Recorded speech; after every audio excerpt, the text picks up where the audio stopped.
पापड चाट. 3-4 भाजलेल्या पापडाचा चुरा, कांदा, खोबरं, तिखट, मीठ आणि फोडणी.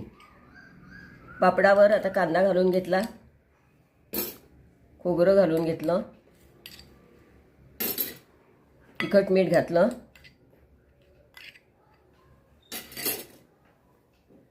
आणि फोडणी घातली आणि सगळं व्यवस्थित कालवलं.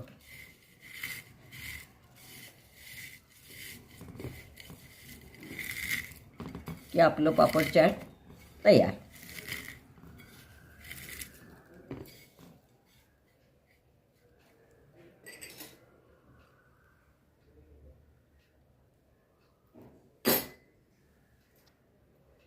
चटपटीत पापड चाट तयार.